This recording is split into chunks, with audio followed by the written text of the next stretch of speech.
తయారు కావడానికి ఇండియాకి చాలా అవకాశాలు ఉన్నాయి. It will be done. So డబ్బులు సంపాదించడమే కాదు, వెల్త్ క్రియేట్ చేయడం కాదు, ఆ వెల్త్ మీనింగ్ఫుల్గా ప్రజలకు అందుబాటులో కూడా పెట్టాలి. అట్లా కాకుండా కొంతమందే పరిమితం అయిపోయి ఒక 20 లక్షల కోట్లు 10 లక్షల కోట్లు ఒక ఫ్యామిలీకి ఉంటే మిగిలినోడు తినడానికి 3 పూటలు తిండి లేకుండా ఫర్ డే 400-300 కూడా సంపాదించిన పరిస్థితిలో ఉన్నారు. ఇది కొంచెం ఆలోచించాలి. దానికోసం నేనేం ఒకటే చెప్పాను, people as capital, as on today land as capital. విలేజెస్లో మీరు చూస్తే ల్యాండ్ లార్డ్ అనేవాడు పెత్తనం ఉంటుంది. ఆయన ల్యాండ్ పైన ఊరంతా ఆధారపడతారు. ఆ ల్యాండ్ లీజుకి ఇవ్వడం, టెనెంట్స్కి ఇవ్వడం, లేకపోతే ఆయన చేస్తే కూలోని వెళ్ళడం, దిస్ ఆర్ ఆల్ ఇష్యూస్. అలాంటి సోషల్ ప్రాబ్లమ్స్ అన్నీ సాల్వ్ కావాలంటే పీపుల్ యాజ్ క్యాపిటల్గా పెట్టుకొని short term, medium term, long term వాళ్ళ ప్రొడక్టివిటీ పెంచాలి, స్కిల్ డెవలప్మెంట్ చేయాలి, వాళ్ళకి ఆపర్చునిటీస్ క్రియేట్ చేయాలి, హెచ్ఆర్ ఆ ఫ్యామిలీ హెచ్ఆర్ డెవలప్ చేయాలి, హ్యూమన్ రిసోర్స్ డెవలప్మెంట్ చేయాలి. యంగ్స్టర్స్ బాగా చదువుకోవడం కానీ, పెద్దవాళ్ళకు టెక్నాలజీస్ అవన్నీ పెనిట్రేషన్, డ్రోన్స్ వచ్చేసాయి, drones common man is operating, agriculture revolution చేయొచ్చు. ఇలాంటి మార్పులన్నీ కూడా అడాప్ట్ చేసుకుంటూ మనుషుల్ని అనుసంధానం చేయగలిగితే వండర్స్ జరుగుతాయి. అది చేయాలి. That is only the way. కొంతమందికి ఇప్పుడు నేను చెప్పాడు నమ్మశక్యం కాదు. నేను P3 అన్నాను, public private partnership. That is where national highways. అది ఎక్కడ ఇప్పుడు టెలికమ్యూనికేషన్ సెక్టర్, పవర్ అన్నిట్లో వచ్చింది. ఇప్పుడు నేను మాట్లాడేది P4 అంటున్నాను. దీనివల్ల వెల్త్ క్రియేట్ అయ్యింది. ఇప్పుడు నేను మాట్లాడేది P4, public private peoples partnership. Government ఉండాలి, ప్రైవేట్ వాళ్ళు కూడా ఇన్వాల్వ్ కావాలి, ప్రజల్ని భాగస్వాములు చేయాలి, పార్ట్నర్షిప్ పెట్టుకోవాలి. ఏ విధంగా వాళ్ళని పేదరికం నుంచి పైకి తేగలుగుతాం. ఇప్పుడు ఆర్టిఫిషియల్ ఇంటెలిజెన్స్ వచ్చింది, వాళ్ళకుండే వనరులన్నీ పెట్టేస్తే it will give very clear vision document. వాళ్ళు ఆ ప్రైవేట్ మెంటర్ అనే అతను ఇద్దరు కూర్చుంటే they can prepare action plan. ఇవన్నీ చేయడానికి చాలా ఆలోచనలు ఉంటాయి.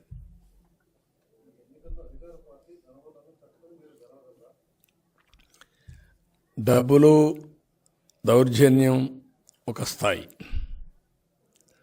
ప్రజలు ఓటేయాలనుకున్న తర్వాత డబ్బుల బంధం నుంచి బయట వస్తారు, వీళ్ళ రౌడీజం నుంచి బయట వస్తారు.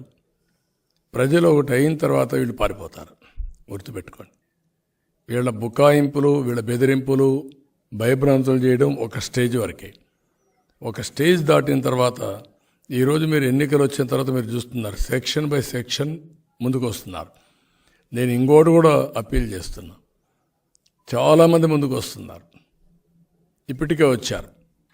ప్రతి ఒక్కరూ రావాల్సిన అవసరం ఉంది. ప్రతి ఒక్క ఇంటి పైన కూడా ఈ కూటమి జెండాలు కట్టాల్సిన అవసరం ఉంది. మేము పిలిస్తే మీరు రావడం కాదు, వాలంటరీగా స్వచ్ఛందంగా మీరే వచ్చి మమ్మల్ని నడిపించాల్సిన బాధ్యత మీ మీద ఉంది.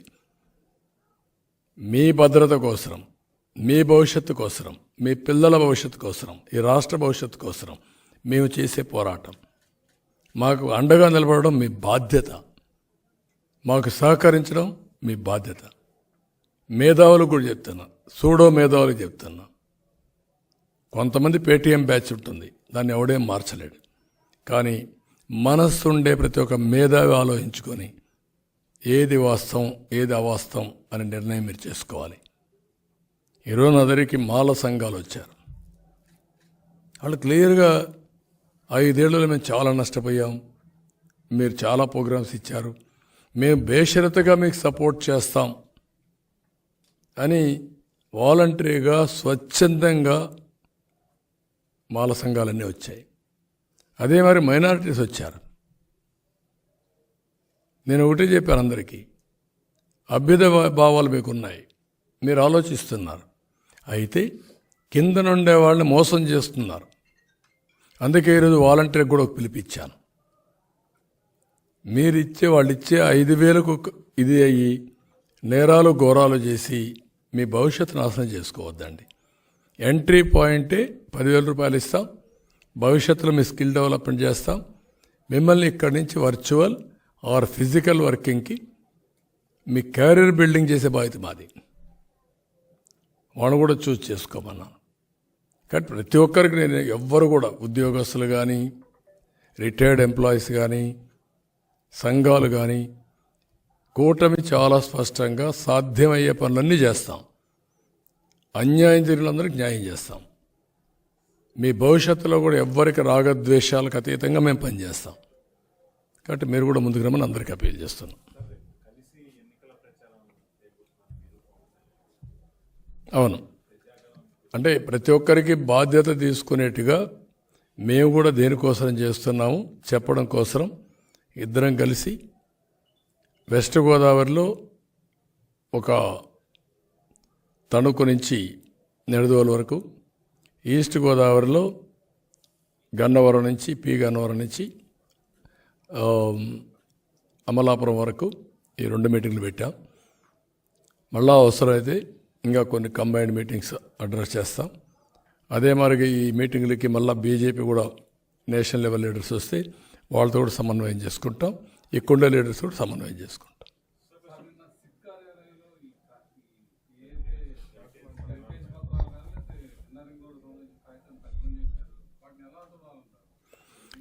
ఓడిపోతామని భయం ఉంది. ఓడిపోతామంటే మళ్ళా తగులుకోకుండా ఉండడానికి ఏం చేయాలో అన్ని ప్రయత్నాలు చేస్తామంటే కనబడొస్తూ ఉంది. లేకపోతే ఈ అవసరం లేదు.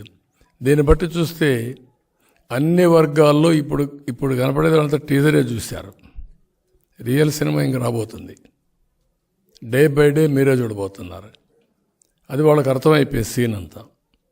ఎంత దినానికి 1400 బస్సులు పెట్టిన సందర్భం ఎక్కడన్నా ఉందే మీకు?